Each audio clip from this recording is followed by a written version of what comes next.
슬럼프에 빠진 프로 운동선수들은 자신의 과거 득점 장면을 되풀이해서 영상으로 보면서 그 당시 몸과 감각을 다시 일깨우는 연습 방법으로 슬럼프에서 벗어납니다. 신앙생활도 슬럼프가 있겠습니다.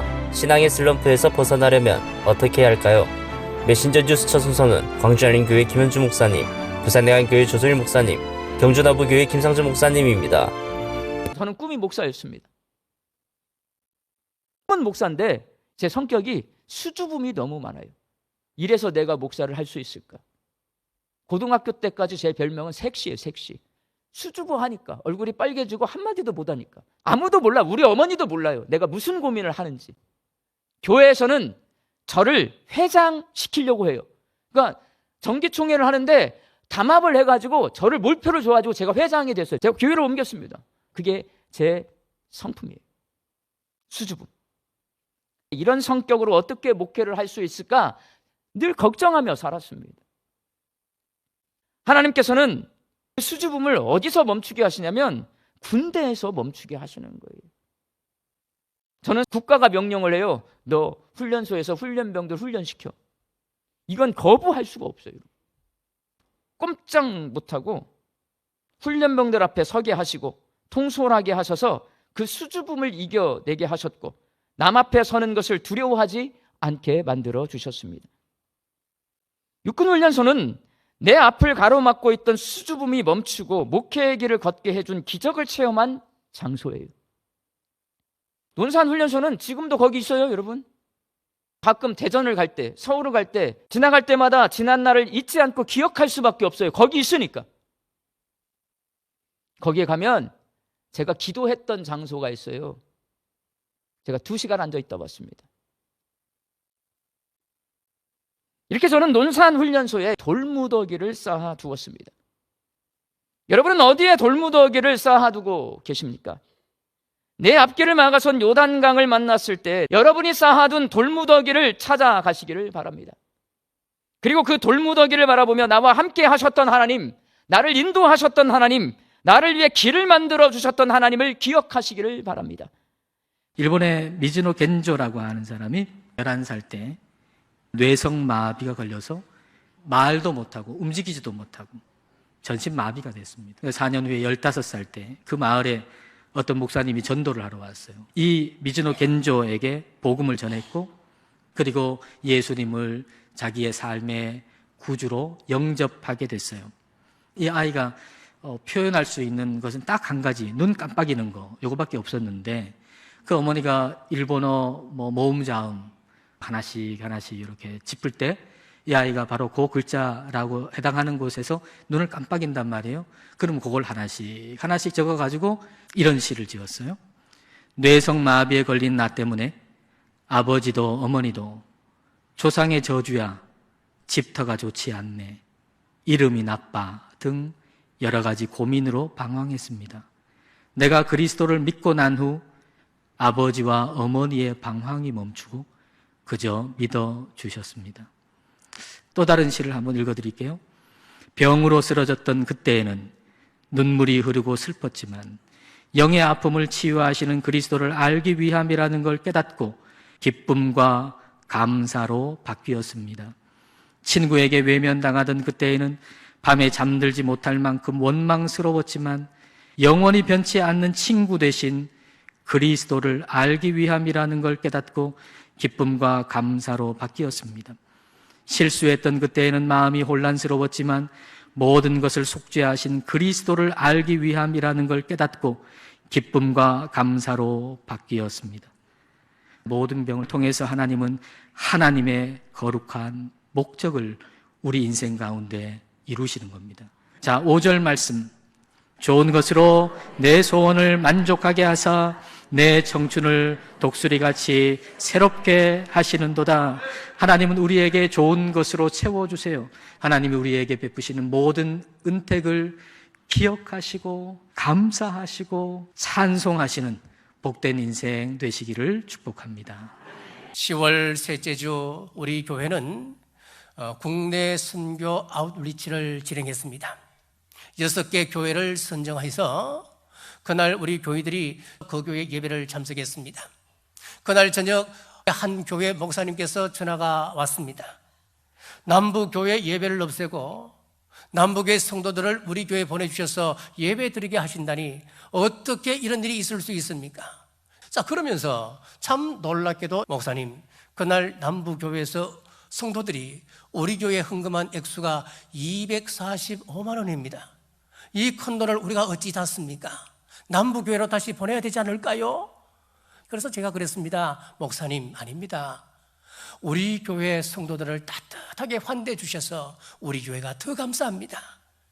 자, 감사의 전화를 받고 보니까 진정으로 감사하는 태도는 다른 사람으로 하여금 머리를 숙이게 만듭니다. 성경을 보시면은 작은 것에 감사하며 충성하는 사람에게 하나님께서는 더 큰 책임과 은혜를 지우시는 것입니다. 고린도후서 4장 15절에 보시면 이는 모든 것이 너희를 위함이니 많은 사람의 감사로 말미암아 은혜가 더하여 넘쳐서 하나님께 영광을 돌리게 하려 함이라. 구약 성경에는 감사라고 하는 단어가 122회 등장하는데 그 가운데 34회를 다윗이 사용했습니다. 다윗의 감사의 태도가 하나님으로 하여금 그를 높이신 것입니다. 좋은 크리스찬이 되려면 범사에 감사하라는 주님의 말씀을 실천하기 위해서 무슨 일이든 어찌로라도 감사하는 마음의 습관을 가진다고 해서 참으로 그렇게 되겠습니까? 어떻게 해야 매일 만나는 나의 일과 주변 상황에 감사하는 마음이 자연스럽게 드러나게 될까요? 메신저 뉴스 두 번째는 대전 제1교회 김철미 목사님, 부사항서교회 나혜진 목사님, 남양주 편례동안교회 남혜 목사님을 연결합니다. 여러분, 이 감사의 문제가 조건과 환경의 문제일까요? 어떻게 생각하십니까? 그래서 우리는 늘 그런 훈련을 받잖아요. 무조건적으로 감사하자. 무슨 일을 만나도 감사하자. 그렇지만은 내 마음은 그렇게 따라가지 못하잖아요. 예, 근데 13절을 읽어보겠습니다. 예수께서 이르시되 너희가 먹을 것을 주라 하시니 여짜오되 우리에게 떡 5개와 물고기 2마리밖에 없으니 그랬습니다. 여러분, 거기 5,000명 모여 있으면 이 아이만 도시락을 챙겨왔을까요? 근데 정작 예수님 손에 올려진 것은 이 아이의 도시락 하나밖에 없는 거죠. 뭘 보는 겁니까? 일반 대중들이 가지고 있는 이기심과 자기 중심적인 모습들도 보는 거 아니에요. 명확하게 드러나는 거예요. 누군가는 전체를 위해서 내놓는 사람이 있고요. 누군가는 영문을 모르면서 그 혜택을 누리는 사람이 있고요. 그런 사람들이 감사를 알겠어요. 갈릴리 가나의 혼인잔치 때도 생각해 보세요. 그때 물로 예수님 말씀 따라 순종했던 그 하인들은 그 술이 어디에서 나왔는지, 어떻게 그 맛이 특별하게 좋은지 아는 거죠. 순종하면서 수고한 사람들, 희생한 사람들만 누릴 수 있는 특권인 거죠. 감사는 그냥 오지 않죠. 내가 해봐야죠. 참여해봐야죠. 그래야지 감사를 아는 거죠. 그래서 여러분, 오늘 여기 보시면 예수께서 이르시되 13절 상반절입니다. 너희가 먹을 것을 주라, 이렇게 말씀하시는 거예요. 주님은 지금 뭘 말씀하고자 하시는 거죠? 너희는 지금까지 받기만 했다. 받는 거를 많이 하는 게, 그거 잘 되면 좋아하고 그거 안 되면 불평하고 그랬던 삶에서 너희는 하나님의 자녀의 권세를 가지고 있는 그런 아주 존귀한 존재. 그렇기 때문에 갖는 데서부터 주는 자로 바뀌어야 된다는 거죠. 우리 교회가 지난 2015년 창립 110주년을 맞이해서 110주년 기념석을 세우면서 교회 앞에 담장을 무너뜨렸어요. 그리고 앞에, 교회 앞에 큰 철문이 있었어요. 그죠? 그거 밤마다 관리 집사님 밀고 닫고, 그렇게 해서 교회를 탁 닫아 놓았어요. 그런데 그때 과감하게 그 철문을 철거하고 담장을 무너뜨렸습니다. 그리고 지난 2020년 우리가 더드림 센터를 건축하면서 남아있던 유치원 쪽에 담장도 다 철거하고 저쪽에 연두색 철제 펜스 다 거두어서 철거했어요. 그때부터 무슨 일이 일어나는가? 지역의 주민들이 교회로 들어오기 시작했습니다. 이 지역의 길이 된 거예요. 처음에 그 철거를 했을 때 그런 얘기들을 하더라고요. 교회가 담이 없으니까 좋습니다. 여러분, 이 담을 무너뜨릴 수 있었던 것은 무엇입니까? 주님 안에서 사랑으로 서로 소통하는 마음이었다는 거죠. 에베소서 2장 13절, 14절 말씀을 한번 보시기 바랍니다. 이제는 전에 멀리 있던 너희가 그리스도 예수 안에서 그리스도의 피로 가까워졌느니라. 그는 우리의 화평이신지라. 둘로 하나를 만드사 원수된 것 곧 중간에 막힌 담을 자기 육체로 하시고, 우리의 죄로 인해 하나님과 우리 사이에 넘지 못할 담이 있었습니다. 그로 인해 이웃과 이웃 사이에도 높은 담이 있었어요. 예수님이 십자가에 몸짓고 피 흘림을 통하여 그 담이 다 무너지게 된 줄 믿습니다. 그래서 십자가는 연결 도구입니다. 하나님과 우리를 연결시켜주고 멀어진 이웃과 이웃 사이의 관계를 연결시킨 도구가 바로 우리 주님 지고 가신 십자가인 줄 믿으시기 바랍니다.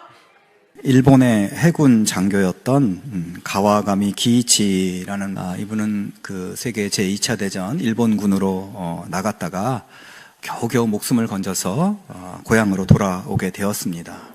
전쟁에서 패배하고 돌아온 기이치는 불평불만으로 세월을 보내다가 나중에 전신이 굳어져서 움직일 수 없는 그런 자가 면역 질환에 걸리고 말았습니다. 어느 날 하루는 정신과 의사 선생님이 아주 특별한 처방을 내려주었습니다. 매일 밤 주무시기 전에 감사합니다라는 말을 한 10,000번 정도 그렇게 해보세요. 처음에는 밑도 끝도 없이 감사합니다라는 말을 하는 게 너무 힘들었지만 의사의 말대로 이것을 계속 지속했습니다. 그러다 보니까 불평불만만 하던 삶에서 조금씩 감사에 젖어들게 되었고 불평이 잦아들고 겸손한 삶으로 바뀌게 됐습니다. 하루는 그의 아들이 과일을 사가지고 와서 내밀었는데 기이치는 자신도 모르게 감사합니다라는 말과 함께 손을 내밀었습니다. 몸이 굳어져서 손을 움직이는 것조차 힘들었었는데 감사합니다 하며 무심코 손을 올리는 순간 굳었던 손이 움직이는 기적이 찾아온 것입니다. 그때부터 신기하게도 뻣뻣하게 굳은 손과 팔과 목을 조금씩 움직일 수 있게 되었고 결국 이분이 완치되었다고 합니다. 감사는 정말 놀라운 능력을 가지고 있고 우리의 삶을 변화시키는 그런 힘이 있는 그런 마음이고 행동입니다. 그래서 범사에 감사하라는 말씀은 우리가 지켜야 할 명령, 의무 이렇게 생각하기보다는 우리를 사랑하시는 하나님께서 우리가 행복한 삶을 살아갈 수 있도록 그 방법을 가르쳐 주신 말씀이라고 생각할 수 있습니다. 예수님께서는 자신의 책임도 아닌데도 우리 인간들의 죄를 전부 짊어지시고 십자가에서 돌아가셨습니다. 현대 크리스찬들이 가장 세상 사람들과 달라야 하는 점은 누군가 책임져야 하는 일이 생겼을 때 예수님 제자들께 선뜻 책임을 지는 것입니다. 메신저 뉴스 마무리는 울산 호계교회 김병문 목사님, 부산 진교회 신충 목사님으로 이어집니다. 최근에 이 울산 화력발전소 보일러타워 해체 붕괴 사고로 7명의 분이 돌아가셨죠. 그런데 사고 발생 후 일주일이 넘도록 책임지는 사람이 없이 이것은 불가항력적인 사고였다라고 회피하는 발언 때문에 지금 문제가 되고 있는 것 같습니다. 유직의 마음들이 굉장히 반발하고 그들이 지금 합의를 잘 못하는 가운데 있는 것 같습니다. 유다가 어떻게 해서 최고의 상급을 받는 그런 지파가 되었겠습니까? 유다는 책임지는 사람이었다라는 것을 알 수가 있습니다. 요셉이 총리가 되어서 애굽에 있을 때에 기근이 들자 요셉의 형제들은 아버지 야곱의 명을 받고 식량을 구하려고 애굽으로 가게 되죠.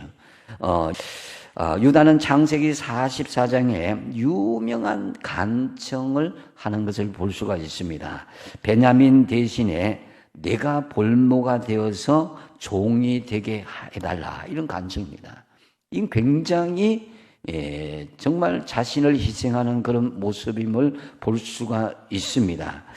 이처럼 위기를 만났을 때에 제대로 책임을 짐으로써 위기가 변화해서 오히려 상급을 받게 되는 역사가 일어나게 되는 것이 바로 하늘나라의 법칙이다라는 거죠. 세상 사람들은 그것을 책임지는 것으로 손해보고 어려움 당하고 망한다 이렇게 생각할 수 있지만은 하나님은 어떤 위기 속에서도 책임지는 사람에게 상급을 주시는 분임을 믿으시기 바랍니다. 예전에 섬기던 교회에서 한 집사님께서 췌장암을 앓게 되셨습니다. 몇 번의 수술과 힘겨운 투병의 과정을 겪었습니다. 그러면서도 퇴원을 하면 돌아와서 열심히 봉사하는 모습을 보게 되었습니다. 믿지 않는 남편은 그 힘겨운 마음을 가지고 봉사하는 아내를 만류하게 되었습니다. 그런데 그 집사님께서 남편에게 그렇게 말씀하셨다는 것을 기억합니다. 여보, 나의 시간은 다른 사람들의 시간과는 달라. 내가 얼마를 더 살지 모르고 내게 남은 시간이 얼마가 될지를 모르는데 나는 이 시간을 한순간도 허투루 보내고 싶지 않아. 당신의 마음은 알지만 내 남은 시간을 소중하게 사용할 수 있도록 도와줘. 제가 그 교회를 떠나고 나서 얼마 뒤에 그분의 장례에 대한 소식을 들었습니다. 모든 피조물은 제한된 시간 속을 살아가는 존재입니다. 우리의 시간이 유한하다고 하는 사실을 알게 될 때 내게 주어진 이 유한한 시간을 내가 어떻게 지혜롭게 살아갈 수 있는지 우리는 하나님께 지혜를 구하게 됩니다. 여러분, 언젠가는 더 이상 일할 수 없는 인생의 어두운 밤이 우리에게도 오게 될 것입니다.